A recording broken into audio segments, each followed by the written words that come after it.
Hello everyone, the Ryanair Holdings plc Q1 FY26 earnings release will begin shortly. Thank you for your patience.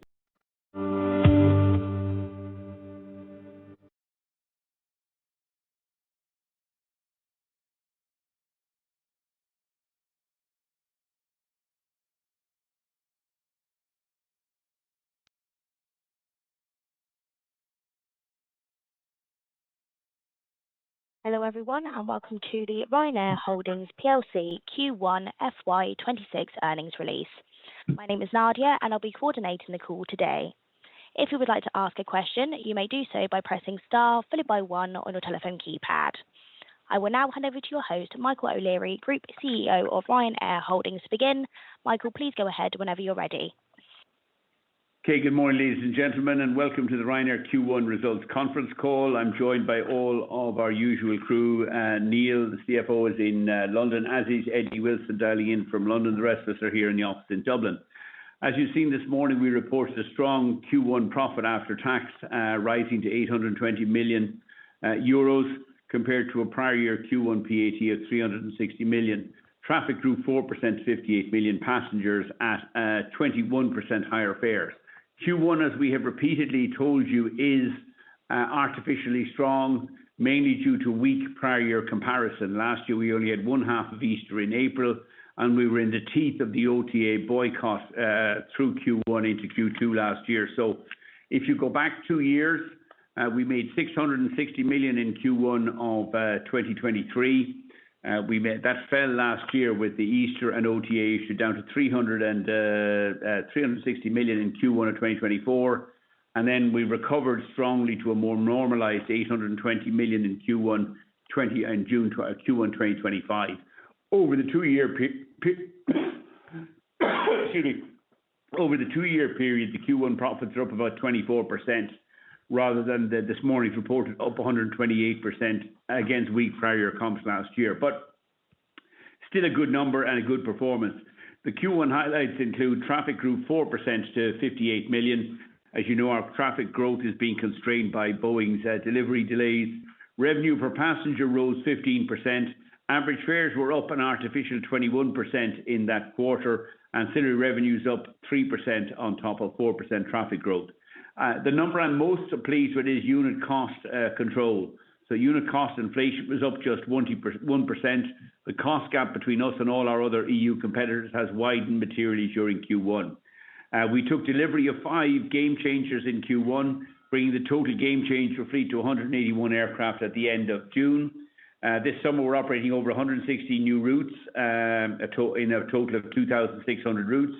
We bought in Q1 opportunistically 30 spare LEAP 1B engines from CFM. We got negotiated a significant discount on that engine order, and therefore it's a judicious use of our money in order to protect resilience as the fleet of game changers rises to 181 aircraft. And we were very pleased that Ryanair were added to the MSCI World Index in June. Expect to be added to the FTSE Russell in September. Just turning, I won't dwell too much on these numbers. I think they speak for themselves. But again, I wanted to stress again, Q1 fares substantially benefited from having a full Easter holiday in April, weak prior year comparisons, and marginally stronger than expected close-in bookings. Operating costs rose 1% per passenger as our jet fuel hedging largely offset a significant ATC fees increase and higher and indefensible environmental costs as ETS allowances unwind and SAF mandates impact. However, we're well hedged but for the next 2 years, with FY26 almost 85% hedged at $76 a barrel, and we now have 36% of FY27 hedged at just under $66 a barrel, a 13% saving. The balance sheet remains strong. At the end of the quarter, net cash was up at 2 billion euros, leaving us well positioned to repay the 2 large bonds we have over the next 10 months, including an 850 million bond repayment due in September and 1.2 billion in May of next year, which we now expect to repay from our healthy internal cash resources. As I said, we welcome the addition to the MSCI World Index and expect to join the FTSE Russell following their semi-annual review in September. In terms of fleet, this summer we have 181 game changers in the fleet. That's an increase of 25 aircraft from June 2024. That will facilitate our constrained growth of 3% this year to 206 million passengers. We remain confident the 29 remaining delayed game changers in our 210 order book will deliver well ahead of summer 26. We take heart from Boeing's recent confirmation they expect the MAX aircraft, the MAX 7, MAX 10, to be certified in late 2025, which would put us on well on course for on-time contractual deliveries of our first 15 MAX 10s in the spring of 2027. In fact, Stephanie Pope wrote to me last week confirming those first 15 deliver her confidence in those first 15 deliveries in the spring of 27, which we think is good news. Overall, the trend we've been highlighting over the last year or two, which is severely constrained European short-haul capacity, will continue, I think, for the next 5 years out to 2030, principally driven by the two big manufacturers, Boeing and Airbus, remaining well behind on their aircraft deliveries. Many of Europe's Airbus operators working through their path with the engine repairs, and EU airline consolidation continuing. These industry capacity constraints, combined with Ryanair's ever-widening unit cost advantage, our strong balance sheet, our low-cost aircraft orders, and industry-leading ops resilience will, we believe, facilitate Ryanair's controlled profitable growth to 300 million passengers by FY 2034.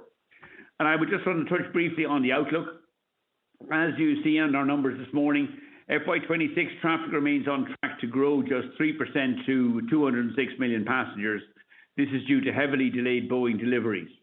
We expect very modest unit cost inflation in FY 26 as the delivery of more game-changer aircraft, our advantageous fuel hedging and effective cost control across the group helps to offset increased ATC charges and higher enviro costs.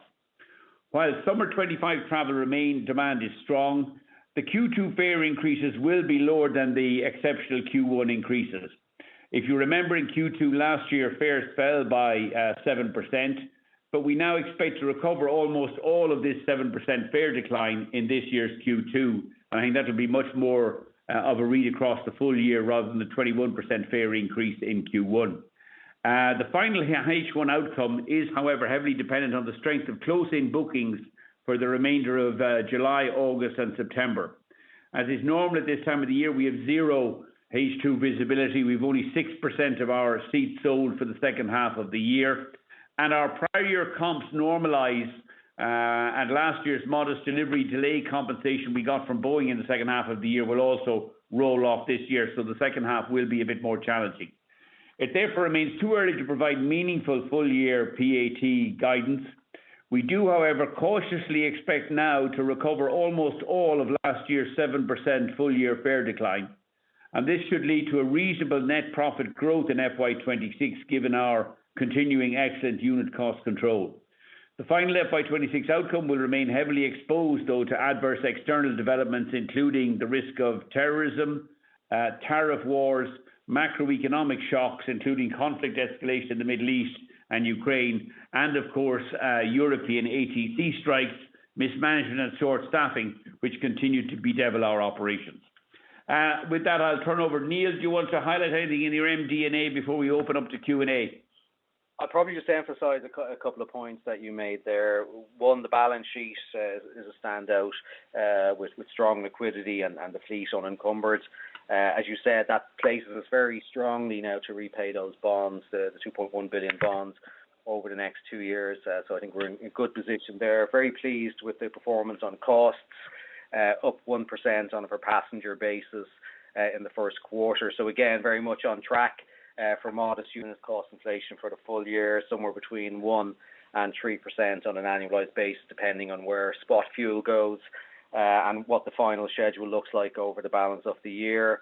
Ancillaries, strong performance, up 3% on a passenger basis. There was some Easter benefit in there, so again, no change to the guidance of 1% to 2% increase in ancillaries over the course of the year.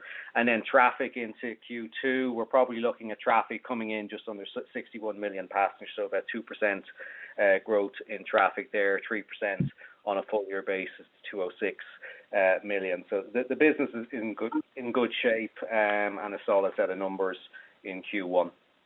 Thank you, Michael. And I might just ask Eddie Wilson, give us your current view on current trading as a CEO of DAC, current trading into the second quarter of the year, please. Then I'll just ask Julius, give us some comments on the legal regulatory environment before we open up to Q&A. Sorry, Eddie, go ahead. Yeah, the Q2, I mean, like fares are robust. I mean, almost all across the piece there. We put extra. We've been growing strongly in those markets where we've been getting a cut in taxes and growing aggressively in regional Italy, also into Sweden, into Hungary. And you'll see that a lot of the regions, particularly in Spain, France, and also in the UK, are under serious pressure because of uncompetitive costs. So we will. It's a robust fare environment, like pretty much across the piece. Good. And Julius, anything you'd like to raise on the regulatory side? Thanks, Michael. Just maybe on baggage. So everyone is familiar with the big case we have in Spain in relation to cabin baggage, and a positive decision a few weeks ago where the court suspended the enforceability of that decision, and also the payment of the big fine that we discussed in the last call. Helpfully, also there are discussions ongoing in Brussels about potentially regulating the minimum size of cabin baggage, and the dimensions that are being discussed are smaller than what we currently allow. So that would obviously be helpful. Slow progress in Brussels in terms of overflights, and we would like to see more done on that front. A lot of talk about competitiveness on the back of the Draghi report in the European Parliament and in the European Council, but very little actual action. So we need to see more in that respect. Okay, thanks, Julius. Just before I open up, I would draw everybody's attention. It might help to shorten some of the questions. We've seen in recent weeks some of our competitors reporting, slightly poor outlook through the summer, price sensitivity on traffic, challenging prior year comps. I think they were on the opposite of our OTA boycott. This time last year, we were in the teeth of the OTA boycott. It now appears that some of the OTAs were moving some of that traffic across to our competitor airlines, although most of it went to the tour operators, TUI and Jet2. As a result, this year of having now resolved that with our approved OTA transactions, we're seeing the reverse of that. So while our competitors have tough prior year comps because they benefited from our OTA dispute last year, this year they have challenging prior year comps and a tougher outlook on the environment. We're on the reverse of that. Unusually for Ryanair, we have weak prior year comps through the first and second quarters last year. We are seeing robust demand into the summer this year. Traffic is modestly ahead, as we would expect it, 1 or 2% up on same day last year, but the pricing is reasonably strong. At the full year, we thought we would recover most, but not all, of the 7% fare decline last year.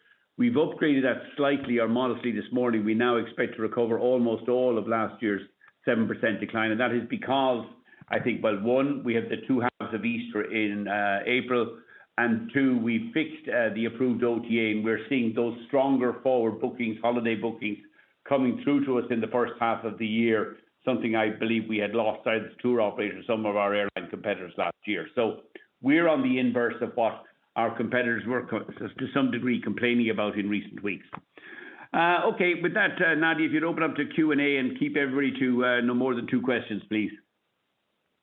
Of course. If you would like to ask a question, you may do so by pressing star followed by 1 on your telephone keypad now. If you do change your mind, please press star followed by 2. When preparing to ask your question, please ensure your line is unmuted locally. Please limit yourselves to 2 questions. Our first question goes to Stephen Furlong of Davy. Stephen, please go ahead. Stephen, hi. Yeah, hi, Michael. Okay, 2 questions. Maybe one for you, Michael, and one for Neil.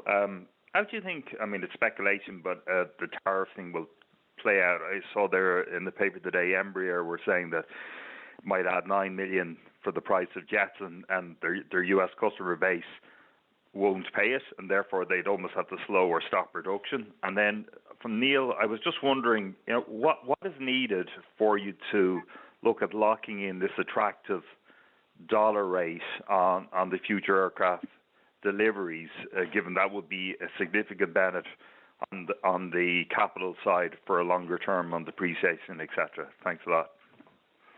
Thanks, Stephen. Okay, quick answer on the tariffs. Nobody knows. What we suspect will happen is I think Trump will continue to probably delay the imposition of tariffs on the 1st of August into maybe September, October, until a trade deal is agreed with the Europeans. There's increasing optimism certainly in Washington that commercial aircraft leasing will be exempt from US tariffs. There is a risk, though, that the EU Europeans are going to looking at reciprocal tariffs which might target pharma and commercial aircraft. That would be as damaging to Airbus's exports into North America, particularly on the long-haul aircraft side, as it would be to Boeing, who don't have that many deliveries into Europe. But nevertheless, so I think the risk is reciprocal tariffs. I think it's unlikely, but in our agreements with Boeing are liable for the tariffs, not Ryanair. We have fixed price agreements on our aircraft with Boeing. We would, however, want to work with Boeing, though, to minimize the imposition of tariffs. And we have a number of things we could do. One, we could delay the deliveries through August, September, October. We don't actually need those aircraft until summer of 2026. So we might, working together with Boeing, delay some or all of those deliveries while the Americans and the Europeans resolve any tariff dispute. Secondly, there's a possibility we could take some of those aircraft onto the UK register where we have Ryanair UK. And there's no tariffs on commercial aircraft in the Europe and the UK US trade agreement. So I think tariffs are unlikely. To the extent that they're imposed, I think they're likely to be short-lived. And while Boeing are liable for the tariffs, we would work with Boeing, I think, either by delaying deliveries or perhaps looking at taking some deliveries through the UK, which would be a way of allowing Boeing to deliver aircraft to the Ryanair Group without attracting tariffs from the States. Neil, maybe you want to talk about the dollar, locking in the dollar on our aircraft orders. I might get Tracy McCann here as well then to add some commentary to that. Sure, Stephen. Thanks very much. The euro dollar is obviously moved very much in the direction that we would like in relation to locking in the capex on the MAX 10. The one blocker is whether we'll get hedge accounting or not. So the number you asked, what do we need to do? We probably need to get some clarity with our auditors as to what they will need to see before they're happy that we can get hedge accounting, whether that's the certification of the 10s or whether it's the greater certainty that we're getting from Boeing that they're going to deliver on time. But we've seen the dollar move from probably somewhere around 105, 106 when we placed the order back into May 2023 to somewhere likely over 120 if we were able to do something on it. So would like to hedge, but won't do it unless we get the hedge accounting. That's important because we don't want the volatility and the noise on the P&L. Tracy? Yeah, just to add to that, we are looking at other stuff, so not just aircraft, Stephen. So where we have opportunities and we can do anything, lock in the dollar on the likes of maintenance or this recent engine deal, we have done so. Good, well done. Thanks, Stephen. Next question, please. The next question goes to Jamie Rowbotham of Deutsche Bank. Jamie, please go ahead. Jamie, hi. Hi, Michael. Two from me. Just coming back on the cabin bags. Julius mentioned the good news out of Spain, but not the bad news from Brussels that the MEPs voted in favour of legislation preventing you from potentially charging extra for hand luggage. So where do you think we'll get to on this? Will sense prevail when it comes to the ability to charge separately? Second one, we know where you're adding capacity, so Sweden, Hungary, regional Italy, Poland. I just wondered, has there been any reaction from airports or countries where you've been reducing capacity, like in Spain? Have any incentives been offered? Thanks. Okay, sorry, where cut capacity. Cabin bags, the suggestion from the Parliament is no legal status. It's part of a Parliament discussion with the Commission on revised rules. Firstly, the first idea out of the Parliament is that everybody's entitled to bring 2 free bags on board is unimplementable. They don't fit in the aircraft. There isn't room on largely full aircraft for 2 small carry-on, for 1 small carry-on bag and 1 large trolley bag. We can fit about 50% of the passengers can bring a trolley bag, and we use that using the priority boarding service. Any rule that would alter that would be infringing EU rules on Regulation 1008-2008, which guarantees the freedom of airlines to set pricing and policies, and we don't believe that will happen. So I think it is unlikely to play out, but there's clearly going to be some kind of negotiation between the Parliament and the Commission on passenger rights. We're supportive, though, of the Commission's proposal to define what one free carry-on bag should be. It's quite a large bag at 40 by 30 by 15 centimetres. We allow 40 by 30 by 20 centimetres, which is quite a substantial bag that fits under the seat anyway. And that will, we think, undermine or expose the illegality of Minister Bustendoy's mad cap bag fines, which were imposed only on the low-fare airlines in Spain. And we would like to see that put behind us. But there will always be some tension and debate, I think, between the Parliament and the Commission on passenger rights. If the Parliament was doing its job, it would be getting much more aggressive about protecting overflights during ATC strikes and rolling back bogus or unfair environmental taxes on intra-EU air travel, while we exempt the most polluting long-haul flights to and from the EU. But the Parliament has always been a home for crazies, and therefore less than intelligent kind of suggestions coming out of there is to be expected. On airports and countries where, you know, there are countries on the who are where we're cutting capacity. Germany is the most notable example where they have no aviation policy whatsoever. Germany is the least recovered state or country post-COVID. They're operating at about 83% of their pre-COVID capacity and still declining. It's gone down from 85% last year to 83% this year. We have moved capacity out of airports where they're increasing fees, like Berlin. We closed the base in Frankfurt, Main. We have reallocated a lot of capacity to those countries and regions where they're abolishing environmental taxes and coming up with much more competitive airport fees. We recently reversed, for example, 3 years of capacity cuts at Warsaw Modlin Airport. I was out there in Warsaw 2 weeks ago, where we announced a 5-year growth deal where we will treble our traffic at Warsaw Modlin on the back of a newly signed 6-year growth agreement agreed with the airport. So there's lots of that kind of capacity growth available to us. Dublin continues to be a disappointment. We opened and paid for a second runway in 2022, and through government failure to act, we elected a new government in November of last year. The government programme published in January promised they would scrap the artificial and illegal cap at Dublin Airport, quote, as soon as possible, end quote. 7 months later, they're all about to go on 3 months of holidays, and nothing has been done to scrap this cap, which is indefensible in a government that has a 20-seat majority and are 5 years away from the next election. But Irish government inaction continues to bedevil our growth. We submitted a plan to the previous government offering to grow from 20 million to 30 million passengers over the next 5 years to 2030. We're the only airline that could do that with low-cost, fuel-efficient and quieter aircraft. And yet, despite the fact that we have paid for the infrastructure of a second runway at Dublin Airport, we now have not one but two caps. There's a 2007 road traffic cap limiting traffic to 32 million. And last week, the local council and the Planning Appeals Board came up with another mad cap limiting the total number of movements arbitrarily to 35 million flights a year, which is pretty much where we are at the moment. Both of those caps are illegal. Under EU law, they're contrary to the freedom of movement. You can't artificially restrict the EU citizens' freedom of movement, and they're certainly contrary to the EU-US Open Skies Agreement. So we believe the American airlines will get aggressive on that. So Germany and Dublin would be the two examples I would highlight to you where, through government policy failure in Germany and inexplicable government inaction in Ireland, we can't grow because we can't and are not growing. But we have far more opportunities to grow all over Europe, particularly, as I say, in countries like Sweden, Hungary and regional Italy, where they're abolishing taxes.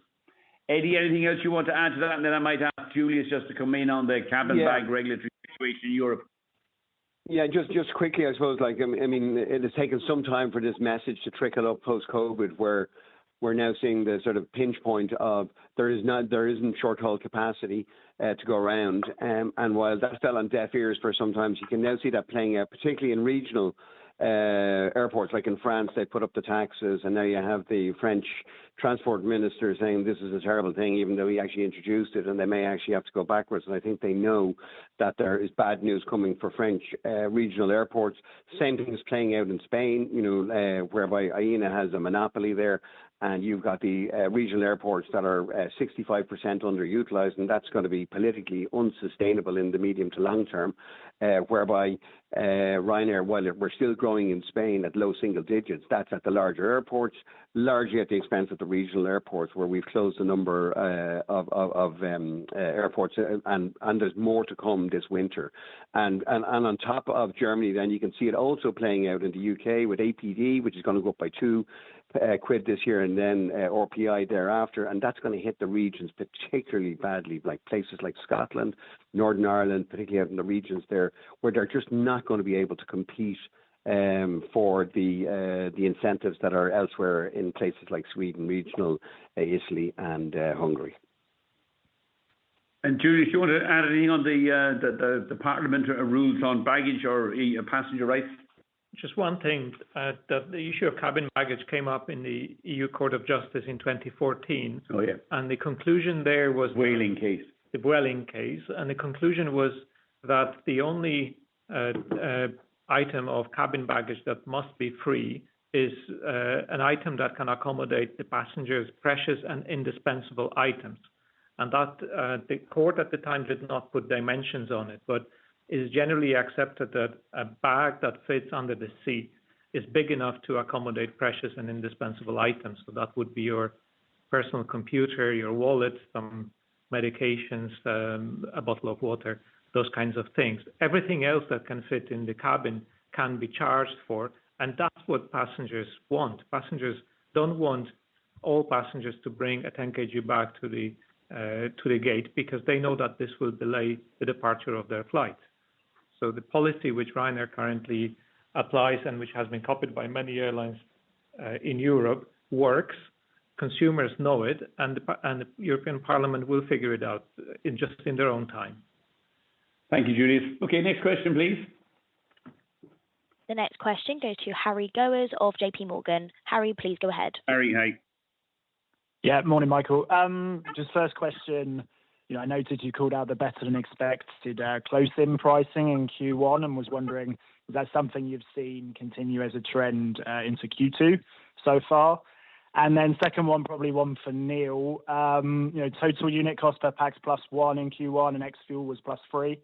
Is that the rate that we should be extrapolating across the full year, or is there any reason to highlight why those numbers are ones that we shouldn't be dragging outwards over Q2, Q3, Q4? Thanks a lot.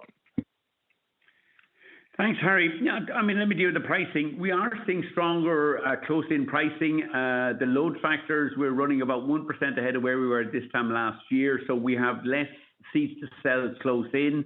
We're engaged in less discounting, particularly as we move through Q1 and Q2, I think because of the approved OTA distribution. But I would caution, again, average fares went up 21% in Q1.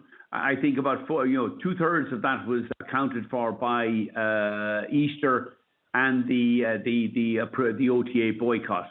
I think the like-for-like comparison of average fares in Q2 being up around 7%, recovering last year's 7% fare decline, is probably closer to what the underlying trend is through Q1 into Q2, and I hope that would continue into Q3.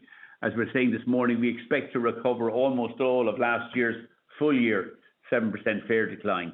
And the close-in as we move into Q2 is strong. But that's also fragile, and it's why we continue to be a little bit cautious on the kind of Q2 and full year guidance. If we have a safety event, terrorist events at European cities, something untoward or crazy or damaging comes out of the White House. Now, I don't see tariffs affecting short-term booking flows. In fact, we're sitting here in a monsoon in Dublin this morning, which is probably good for close-in pricing, certainly out of Dublin for the next couple of weeks. So the opportunity, I think, is we still see strong close-in pricing, close-in bookings pricing up, but that's also fragile in that could fall over as we move through July, as we move through August and September into the second half of the year. Eddie, anything else you want to add on close-in pricing, and then we'll go to Neil on unit cost? No, I don't think, Mike, you've covered that off comprehensively. Okay, Neil, unit cost? Yeah, sure, Harry. I'm going to go back to my opening comments where I indicated that we're still guiding modest unit cost inflation on a full year basis, somewhere between 1% and 3%. We were 1% in the first quarter where we saw traffic grow by 4%. It'll be slower traffic growth into Q2 and the second half to get to 3% on a full year basis. I mean, it all hinges on whether we're between, say, 1% and 3%. It hinges on what happens to spot fuel over the balance of the year.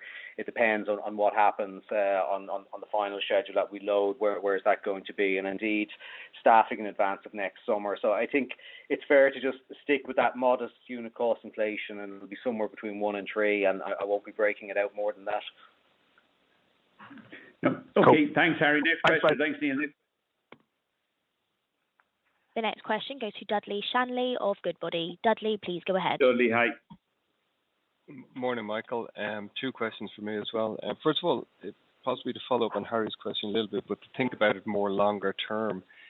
Following the modest unit cost inflation this year, how do you think about the unit costs over the next few years? Obviously, you have a good fuel hedge in place, but it's the other lines like staff, maintenance, airport deals.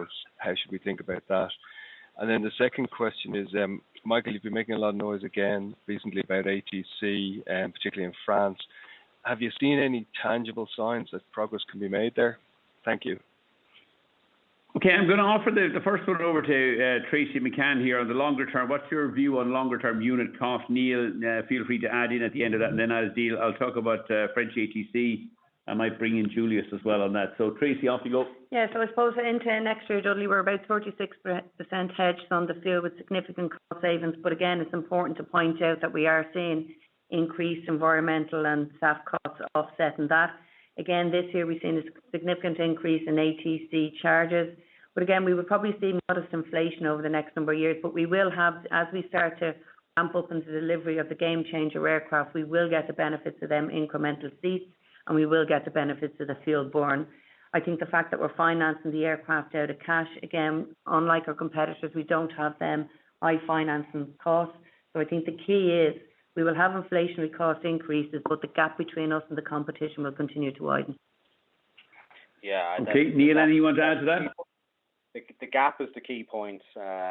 Everybody's acutely aware of our slide 4 on unit costs, where we've now seen the next nearest competitor move from what was over 50% of a gap to nearly 80% of a gap. I expect that to remain in place. We'll have a big competitive advantage when we build our engine shops over the next few years. We'll have a big advantage when we take in the game changer aircraft with the extra seats. So, you know, I think, Dudley, we'll remain very much head and shoulders above everybody else when it comes to unit costs for the foreseeable future. Okay, thanks, Neil. ATC, I mean, I'll give you an example. So the French recreational strike on the 3rd and 4th of July, they this year couldn't think of anything to strike over, so they came up with, they're using old equipment and they're short-staffed. So their solution to that was to go on strike on a Thursday and Friday of the bank holiday weekend in June. No great surprise there. That cost us, because Europe still hasn't acted to protect overflights, we were forced to cancel 700 flights, cancelled 130,000 passenger journeys. If they had protected overflights, particularly from the UK and Ireland, who are more susceptible to overflight cancellation when the French go on strike, 90% of those flight cancellations would have been avoided. We cancelled 130,000 passenger journeys, average fare €65, about 8.5 million of a revenue loss. Now, clearly, we cancelled the flights, so we also have cost savings. But if you take a kind of 20% net margin on 8.5 million, those 2 days, you know, we lost probably something of the order of about 1.5 million of net profit just over 2 days. And in fact, we also picked up costs because we had right to care expenses to reaccommodate those passengers, which again, because we're not allowed to recover from these unions because they have immunity from prosecution from ATC have immunity from prosecution. So there is a simple solution to this. It's a solution that's already adopted by the Spanish, Italians and the Greeks, and that is protect overflights during national ATC strikes. It doesn't fetter somebody's right to go on strike. but it means that the French local flights will take all the hits and you protect the overflights. If the Commission did nothing more than separate the upper airspace, Eurocontrol can run the overflights over France on a day when France is having an ATC strike. And we find it indefensible that Ursula von der Leyen, or Ursula von der Leyen again, still won't take any action on this issue. It's a reasonably simple measure. It would be one of the most politically popular things the European Commission could do in the face of post-Brexit to demonstrate how it's delivering a single market on behalf of Europe's citizens. It does mean upsetting some French unions, but I think that's always a cause well worthwhile. The more you can upset French unions, the better. But utter incompetence and inaction on it. Von der Leyen runs around talking about making Europe competitiveness. We need to be competitive in response to Trump's tariffs, in response to the Draghi report. And when you give her a very simple solution like protect overflights during national ATC strikes, no action whatsoever. Are we making progress? Not much, although we are continuing to campaign. We've now persuaded all of the European airlines under A4E to campaign for overflight protection during national strikes. But we still haven't seen much action out of the Commission. I think if we keep campaigning, we keep calling and explaining how simple this would be, we might get somewhere, but I'm afraid I can't point to any immediate action on it yet. Julius, anything else you want to add? No, Michael, that's a great summary. Thanks. Okay, thanks, Jody. Next question, please. The next question goes to Alex Irving of Bernstein. Alex, please go ahead. Alex, hi. Hey, good morning, gentlemen. Two from me, please. First of all, if I can come back on your fares. You say you expect to recover some, but not all, of last year's decline in Q2. If I look at your Q1 versus 2 years ago, you're up, and Easter 2023 was well into April. So how confident are you that this summer's fares will be down, not up, on 2 years ago? Is this just you being prudent in the face of the external risks you've highlighted? Second question is around the investment in 30 spare LEAP-1B engines.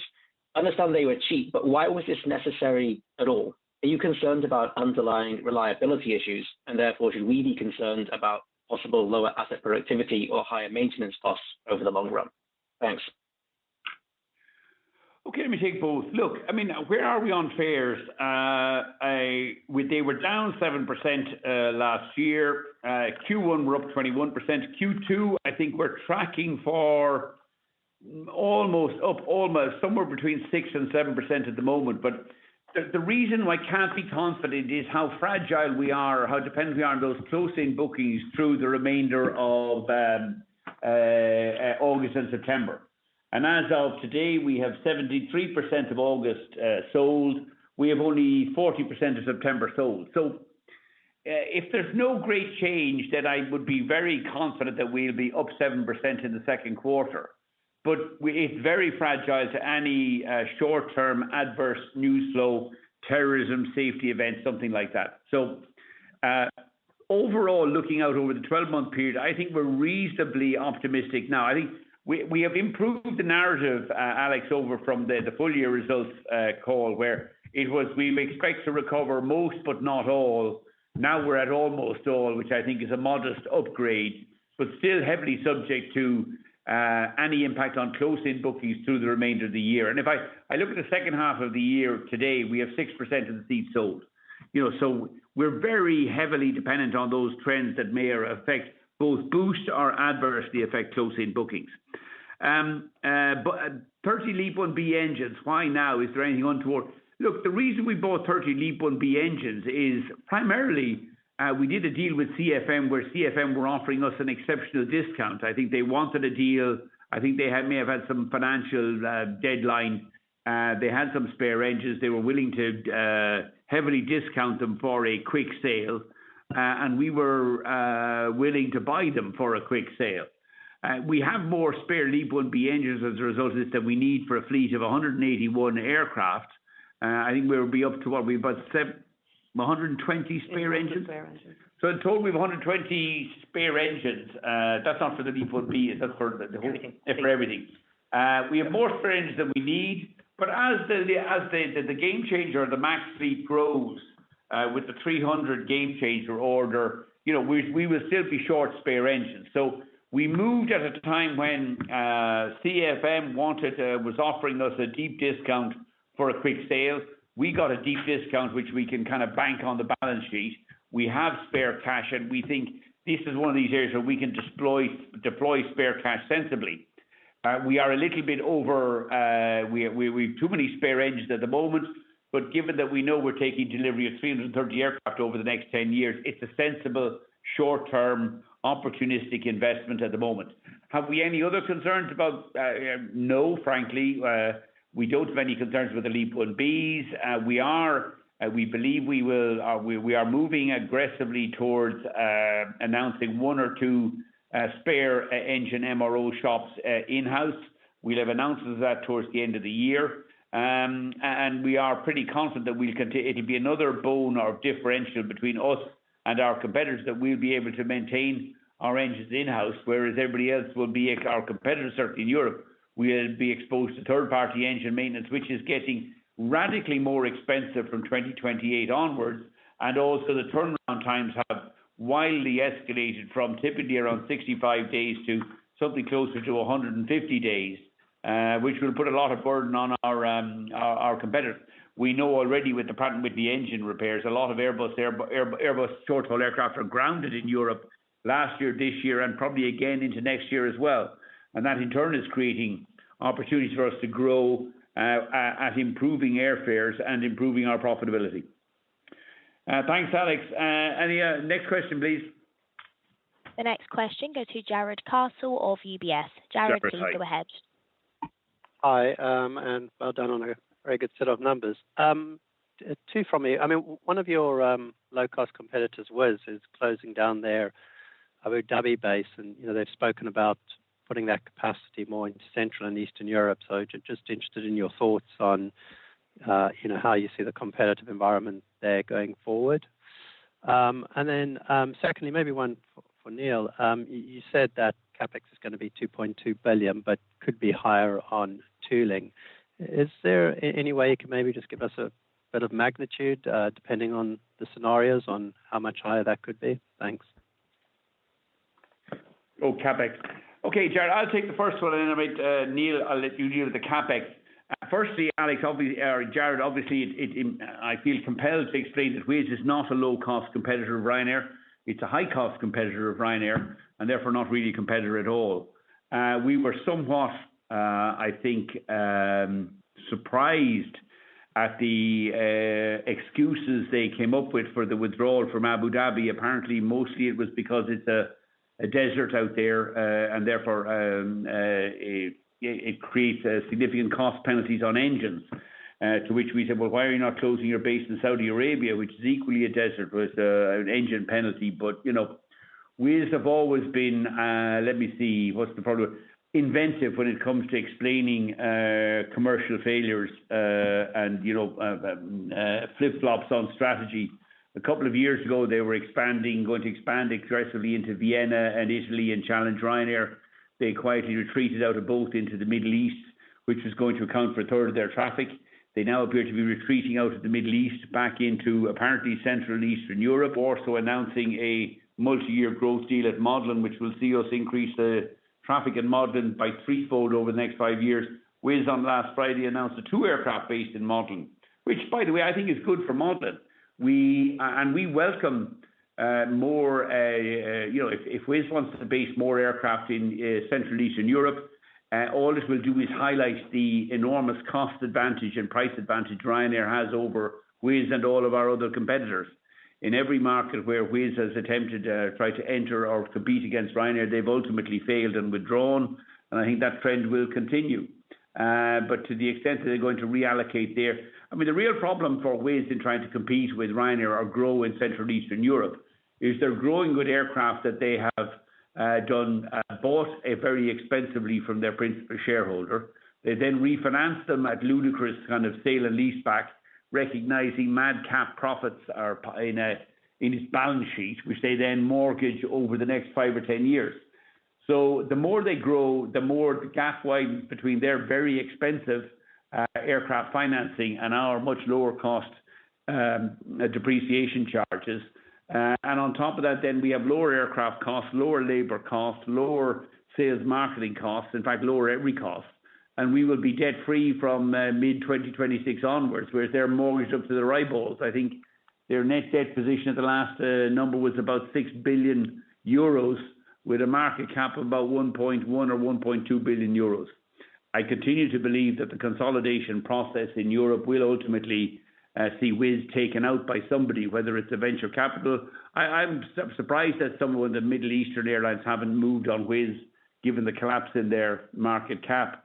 They do at least have a fleet of aircraft. The aircraft are very expensive, but that's never really worried the Middle Eastern investors over time. But I don't believe Wizz will be operating in Europe in the next 3 to 5 years as an independent carrier, and certainly not if their strategy is to move into more competition with Ryanair. We welcome the competition, as it will demonstrate that they'll blow their brains out even faster than they have done in the deserts of the Middle East.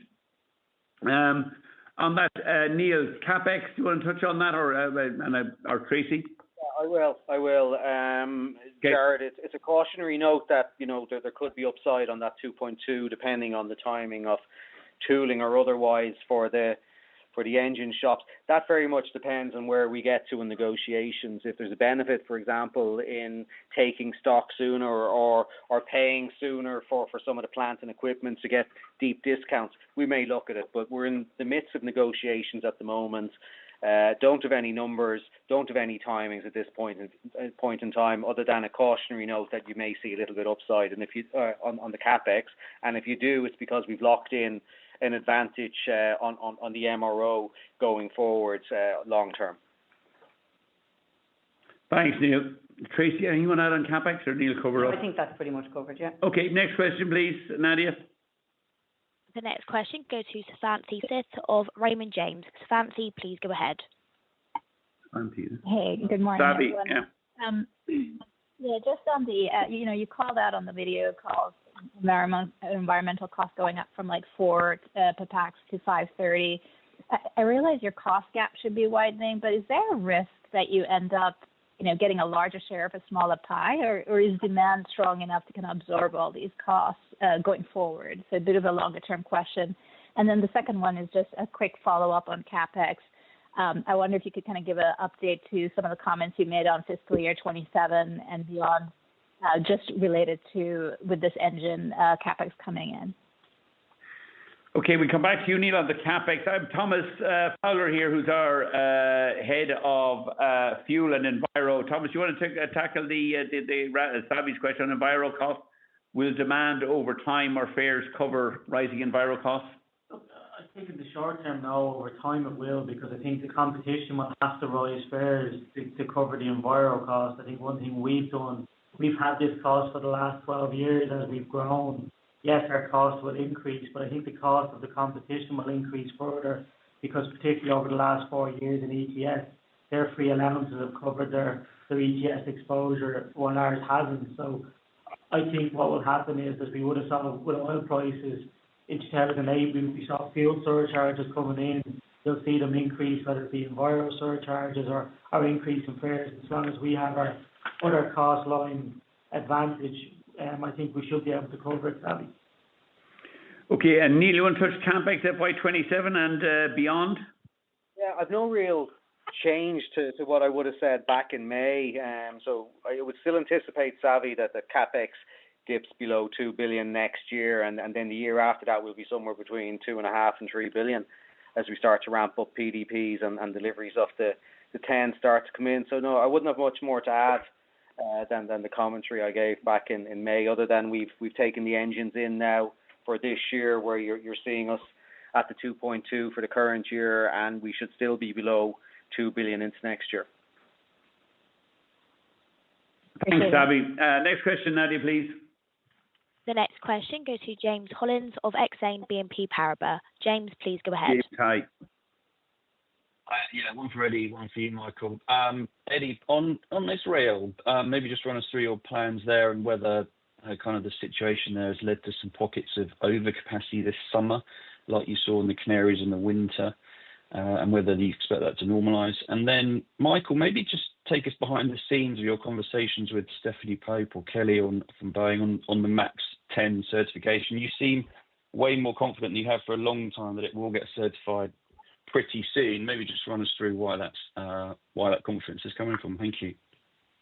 Thanks, James. Eddie, maybe you took Israel. You might add Jordan into that as well, which has obviously also affected our service to Israel and Jordan with the current Middle East instability, and I'll deal with Stephanie Pope. Yeah, I mean, what had happened there was we were in the height of the summer, and when things escalated, particularly with Iran, we took the issue obviously from a safety point of view, but like we had to take a longer term view after that risk assessment and say, look, we're going to reallocate that capacity. The difficulty is that once you put that capacity on sale, reversing that back in, and what may seem like tensions have come down, but like it's in July and August, September, took the decision to leave that until the end of the summer season. We have been talking to the Jordanians in particular, who are anxious to have us back in there.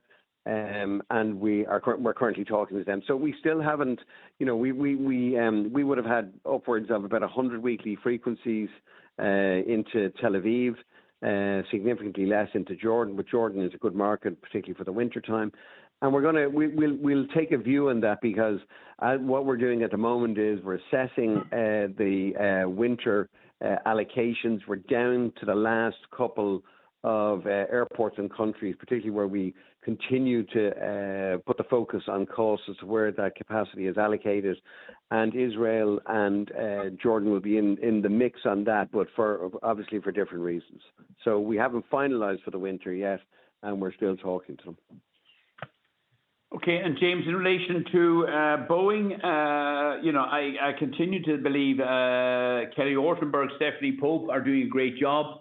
Stephanie Pope in particular, I mean, there is no doubt that the quality of what is being produced at the hulls in Wichita and the aircraft in Seattle has dramatically improved. In fact, we've scaled back. We no longer have engineers based in Wichita. They're not allowing any hull to be moved to Seattle if it has any defects. So every hull is moving defect-free. That is speeding up the production in Seattle and also is materially increasing the quality of what's coming out of Seattle. And all I can point to you is, originally the 29 delayed aircraft were due to come to us in the spring of 2026. They asked us, could we take them early in August, September, October, November 2025? We said we would, even though it doesn't suit us from a cash point of view. But, given past experience, if we could secure the aircraft early in advance of summer 26, we would, and we'd take them. I still think they would deliver those early. I think she's doing a great job. I think she's taken about 1 week off in the last number of months. She actually went over to India following the 787 crash just to be there on the ground in India. But you call Stephanie, she's in Seattle. There's a problem. You can pick up the phone and call her. And I think herself and the rest of the wider team there in Seattle have really got on. Now, they conceded a pay increase of 40%. So, morale has improved significantly. Attendance has improved. But they are doing a good job and they are delivering those aircraft. Much more important than that in the short term is the progress on certification. So they expect, I think the new administration has been a bit more supportive of Boeing. The new head of the FAA, I think, is still to be approved by Congress, but we expect that imminently. I was a bit concerned about certification of the aircraft. Stephanie had previously promised that, that Boeing would tell us one way or another by the end of June whether they were going to deliver those the MAX 10s to us in the spring of 2027, or we would change back and take more 8200s. She's now confirmed in writing that we will get the MAX 10s. They will come on the delivery dates in the first 5 months of 2027. And that we're getting MAX 10s, and she's helpfully confirmed that in writing. I think they've been helped. Some of their other customers, United most notably, have deferred MAX 10 deliveries, have converted some back to 800s, and I think that probably has helped things. They are shortly, if not already in September, they expect to go up. They've hit rate 38 in May, again in June, will do so again in July. They expect to be allowed to go up to rate 42 by the FAA sometime in September, October this year. And I think the situation continues to significantly improve. But not to say they don't face challenges. Like if something else falls off an aircraft somewhere, something untoward happens, that plan could get derailed. But certainly everything that I think Kelly and Stephanie Pope have done in the last 12 months have been impressive. The delivery has been impressive. The quality of what's getting delivered is now top notch, and I would be much more bullish and long on Boeing than I have been for the last, I think, 3, 4, 5 years. It's not without challenges and problems, but I think they really are getting on top of it, and now are delivering aircraft earlier and are ready to go up in production as well from September. So I'm much more hopeful, and clearly they're much more confident in their own delivery and certification process as well. Great, thanks. Thanks, James. Next question, please, Nadia. The next question goes to Muneeba Kayani of Bank of America. Muneeba, please go ahead. Good morning. Most of my questions have been answered, but just wanted to ask what's your latest thinking on cash return to shareholders? I know you have your buyback right now, but you had 2 billion of net debt as of June. Realize the bond repayments and CapEx commitments you've talked about, but what's your thinking on another share buyback at this point?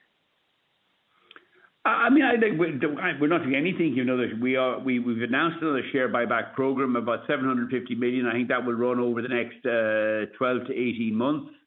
I'm a little bit. I think we and the board are a little bit sensitive. The share price has been rising strongly. Lots of new shareholders coming on the register, and I think if anything, we don't want to be bidding the share price up against them. So if there's plenty of demand for our shares, we would rather let the market solve that.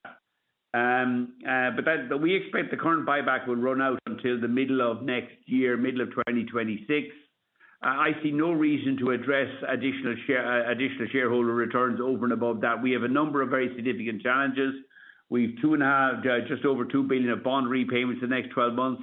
There are going to be other opportunistic CapEx things like the 30 LEAP spare 1B engines, and we want to have a balance sheet to be able to address that.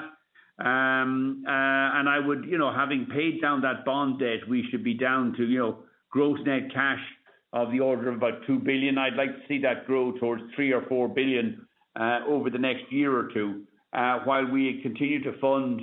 The CapEx will step up in the next year or two as we start to get into the Boeing MAX 10 orders. But the overriding, I think, assurance shareholders could take from the board has been that wherever we identify that we have excess cash, it will be returned to shareholders in the form of dividends and or share buybacks. We have a share buyback already committed out to the middle of 2026. There is another dividend due for payment in September, subject to AGM approval in September. I think of about 200 million odd, or about 22 or 23 cents a share. So, our commitment on returning spare cash to shareholders remains unchallenged. But we, will continue to shepherd cash zealously and maintain a reasonably conservative balance sheet, because we're in a very cyclical, capital-intensive business. The business is subject to unforeseen shocks, and the way to weather our way through those shocks is to go into them with large cash reserves in the balance sheet, where we can do attractive deals on distressed aircraft purchases or distressed engine purchases as those opportunities arise. Thanks, Muneeba. Next question, please, Nadia. The next question goes to Rory Cullinan of Research RBC Capital Markets. Rory, please go ahead. Rory, hi. Hi, good morning. Firstly, would you be able to quantify the contribution of lower crewing ratios to the impressive staff unit cost performance in the quarter, where they stand and where can they get to? And secondly, it looks like you paused fuel hedging in the quarter, which looks well timed. But when should we expect you to resume fuel hedging for full year 27? Thank you. Okay, maybe Tracy, ask you to address maybe the lower crewing ratios. It's more by reference to the fact that we had higher crewing ratios last year because of the Boeing delivery delays, and they're coming back into. And then I might ask actually Thomas Fowler to touch on fuel hedging and when we expect to increase our fuel hedging position. Tracy, crew ratios? So we did have, the crewing ratios did fall in the fourth quarter, but it's just, again, they were too high because of the delay in the delivery aircraft. We just had slower recruitment. but we will see that probably ramp up again as we ramp up for next summer in crew for aircraft deliveries, and we will have moderate pay increases as well. Thanks, Tracy. And Thomas, you want to touch on fuel hedging? And I've asked Neil to come in at the on the back of your remarks. Yeah. Look, Rory, I think when you look at what we did at the end of May, we done a fair bit of hedging when the oil price was down. So obviously, as you said, the price was a bit volatile over the last few weeks, but we will go back hedging probably at some stage in the next few months due to our policy. But given we've done so much hedging in May, we were ahead of where we were the previous year. So and we'll just be opportunistic now to start the hedging again when we see the oil price normalise a bit. And remember, the OPEX is all hedged, well hedged as well. Sorry, Neil, go ahead. That's exactly what I was going to say. Tracy mentioned earlier on, we've been, building on the euro dollar. We've been taking advantage of the weaker dollars, which also plays into our fuel line. We're in the peak summer period. Spot oil for jet is elevated at the moment. We've got big volumes, so we can move the market against ourselves. So I think we'll happily sit until we see the opportunities again in the market and go back in at that time, as Thomas said. Okay, thanks, Rory. Nadia, next question, please. The next question goes to Jaina Mistry of Jefferies. Jaina, please go ahead. Hi, thanks very much for taking my questions. Two questions, please. Just first, is there anything in particular that's driving strength in your ancillaries per passenger in Q1? And then the second question, it's related to an earlier question around medium-term OPEX inflation. But let's just say that unit cost inflation over the medium term is positive. With SAF coming on, EU ETS, etc., would you feel comfortable adopting a price growth strategy against a backdrop of slightly higher than average cost inflation? Sorry, adopting a what price strategy, was it? Yes. Price increase strategy, is that, sorry, that's? Yes, correct. Okay. And maybe Eddie, do you want to come in on ancillaries in Q1 and the trend in ancillaries? We were up 3% in Q1 against traffic growth of 3%. Yeah, I think there's a lot of this is just down to the work that's going on in labs and what is happening in terms of pricing models and adjusting those. And also we've made some decent headway on the mobile app, which is a significant part of our bookings now, and how that actually has been amended in recent months in terms of how bags are presented, priority boarding is presented, and we're seeing some upswing in there. So better penetration, better matching of products based on demand, and as we say on these calls all the time, this is sort of incremental growth all the time in tweaking these models based on what demand is out there for those particular products. If I Tracy, anything you want to add to Eddie's comments? Sorry, Neil. Just probably add Eddie's comments there. I would say as well, Jana, we did have a positive impact from the ancillaries, which helped on that 3% uplift on a per passenger basis. I'd go back to my opening comments where I indicated, on a full year basis, I still think it's kind of 1 to 2% per passenger growth for all of the reasons that Eddie has set out there in what labs are doing and everything else.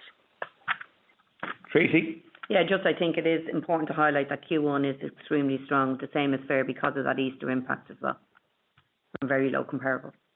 Okay, thank you. And the longer term, Dana, on the unit cost inflation, firstly, I think, I've been generally long-term bullish on unit cost inflation, whereas you have EasyJet and Wizz and others have already upgauged in recent years. We're about, from spring 27 onwards, to get into a major upgauging as we move into the MAX 10. The bigger capacity aircraft will undoubtedly put downward pressure on fares and yields, but with capacity generally across Europe heavily constrained out to 2030, I think fares will hold up reasonably well, if not continue to rise, particularly in markets like Germany or Dublin, where government inaction means they're not allowing us to use the additional capacity that already exists. So I think that we won't need a pricing strategy. I think pricing will modestly rise between now and 2030 because of the overall capacity constraints. But I think we'll do better on unit cost inflation over that period. when we start taking delivery of meaningful numbers of aircraft that have 20% more seats but burn 20% less fuel, so you get a 40% fuel cost saving per passenger, you get a saving in terms of fuel, of staff efficiency, airport and handling cost efficiency for 20% more passengers. I think we're going to see an ever widening, certainly unit cost advantage between us and our competitor airlines in Europe, depending on how many competitor airlines we have by the time we get to 2027 or 2028, given consolidation. So I do believe that capacity constraints generally in Europe between now and 2030 will see prices continue to modestly inflate, particularly as those other airlines, competitor airlines who can't manage their costs, are forced into constraining capacity, increasing airfares. And that will send more and more traffic in our direction, as we've seen this summer with the recovery in the OTA bookings into Ryanair, moving away from competitor tour operators and airlines. Thank you, Dana. Next question, please, Nadia. The next question goes to Gerald Koo of Panmure Liberum. Gerald, please go ahead. Gerald, hi. Morning, everyone. Two for me, if I can. Firstly, what's happened to stage length in Q1, and what do you think is going to happen for the remainder of the year? And secondly, some of your competitors have been talking about seeing later bookings. I was wondering whether you had seen the same. Reading between lines, I don't think you have. Maybe you're seeing the reverse. I was wondering if you give some view on where the timing of bookings is falling, please.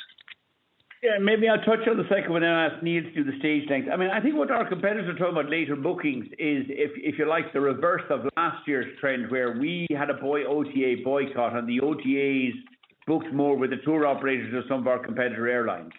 That's reversing this year. With our approved OTA agreements, we're seeing a dramatic recovery in our OTA bookings. Those OTA bookings tend to book further in advance. They tend to be people going on holiday packages.